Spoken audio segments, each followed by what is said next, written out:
At exactly 3:17 a.m., beneath a frozen stretch of Siberia, where no civilian aircraft is allowed to fly, a sealed metal door is said to open only once every few years, not for soldiers, not for scientists, but for something that was never meant to be seen by human eyes.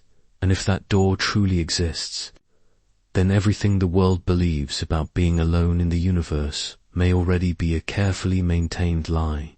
For decades, Americans have been taught to look toward Nevada when thinking about hidden truths, secret runways, and non-human technology, but far from the deserts of the United States. Deep inside Russia's most unforgiving wilderness, whispers persist of a place so secretive, so isolated, that even higher-ranking officials deny its existence. A place some insiders quietly refer to as Russia's Area 51. The story does not begin with aliens. It begins with geography. Siberia is vast beyond comprehension, a land of endless forests, frozen rivers, and magnetic anomalies that interfere with navigation systems. During the Cold War, this isolation made it perfect for secrecy. No satellites in the early years could clearly see through constant cloud cover. No journalists could survive long enough to investigate. Entire towns could be built, supplied, and erased without a trace.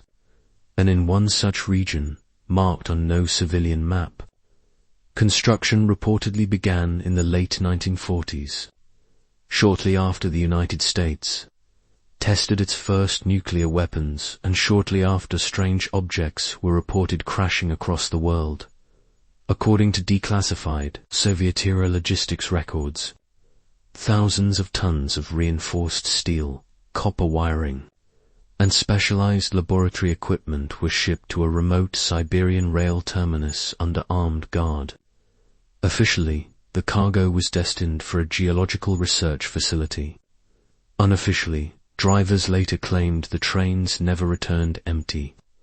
They were sealed, escorted, and rerouted, as if carrying something too valuable or too dangerous to risk exposure.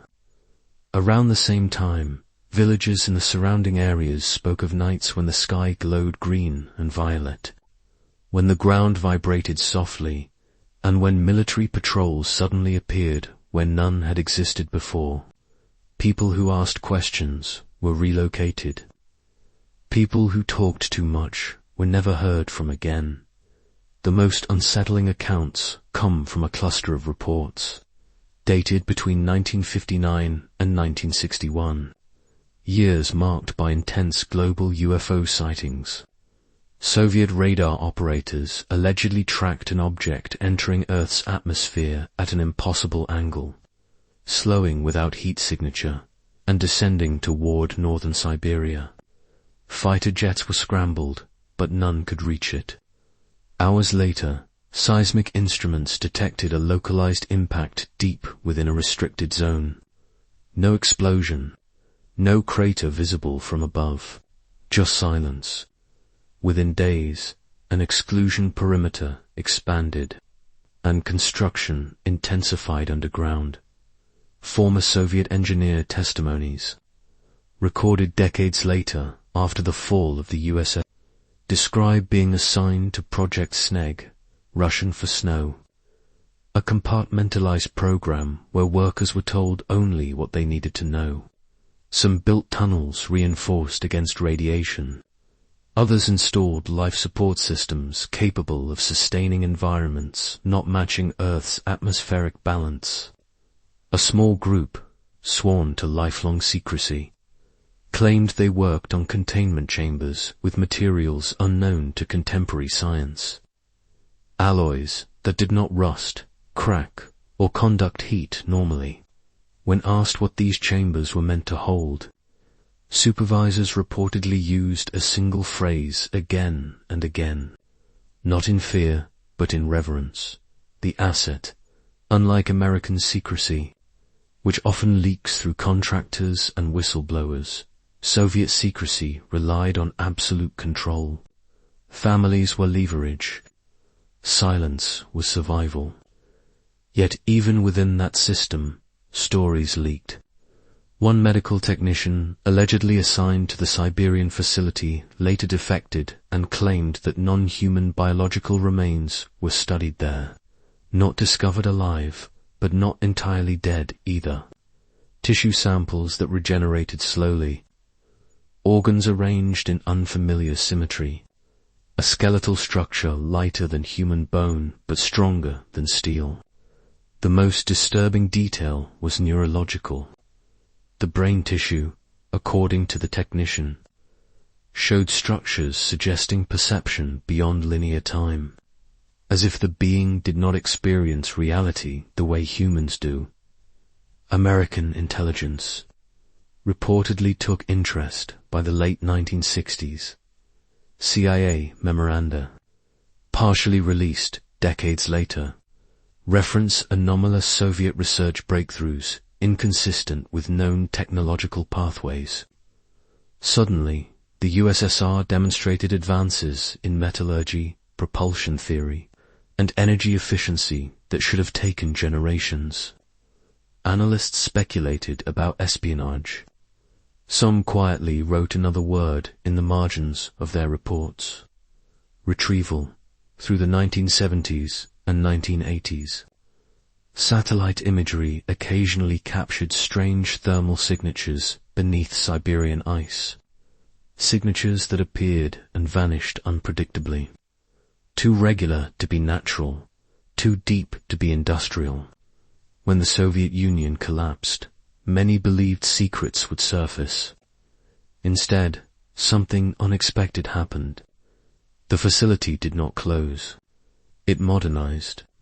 Funding rerouted through private, state-owned entities. Security tightened.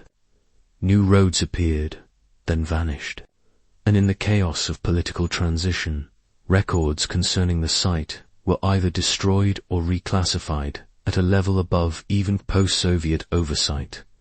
One retired Russian colonel, interviewed anonymously in the early 2000s, claimed the truth was more complex than simple alien bodies. According to him, the Siberian base housed technology not built, but recovered, and not merely studied, but interacted with. He described devices that responded to thought patterns, interfaces that activated only when approached with specific neurological states. Attempts to reverse engineer them failed repeatedly, until researchers realized the technology was not mechanical in the human sense. It was adaptive, a partnership, not a tool. This leads to the most chilling claim of all, that the asset or assets were not crash victims, but emissaries. That the Siberian incident was not an accident, but a controlled arrival, and that the beings allowed limited interaction, enough to guide development subtly, without revealing themselves fully. Why Russia? Why Siberia? The colonel suggested proximity to Earth's magnetic flux lines, natural shielding, and geopolitical isolation.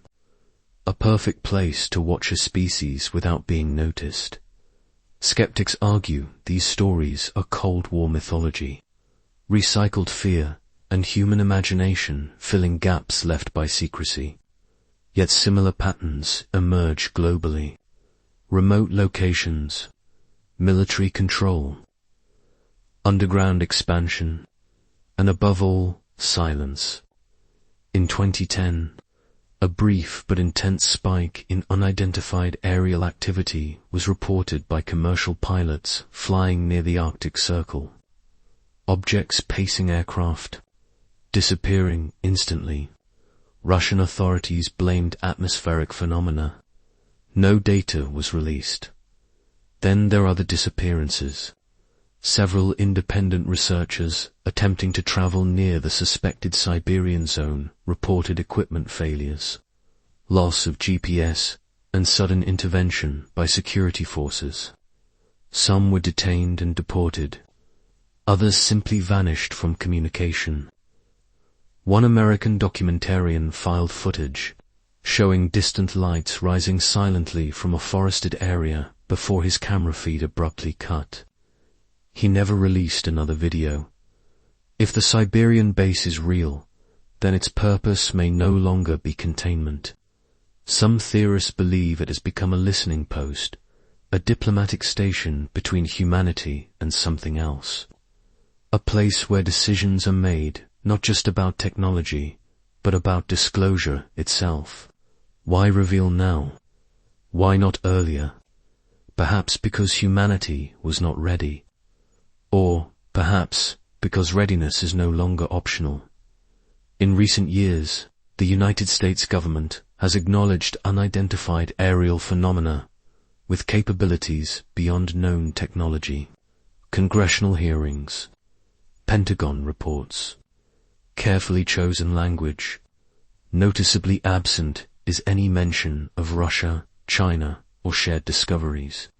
Yet insiders suggest quiet communication exists, an unspoken agreement to manage the truth collectively, to avoid panic, to maintain control. Imagine for a moment that the Siberian secret is not about invasion or threat, but observation. That humanity is part of a long-term study. Wars, technology, social evolution, nuclear brinkmanship, all monitored from afar, with minimal interference. And imagine that the observers decided long ago that the greatest risk was not violence, but awareness. That once humanity knew it was not alone, it would change in unpredictable ways. The final question is not whether. Russia has an Area 51.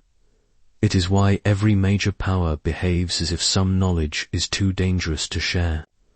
Somewhere beneath the ice, doors may still open at 3:17 a.m.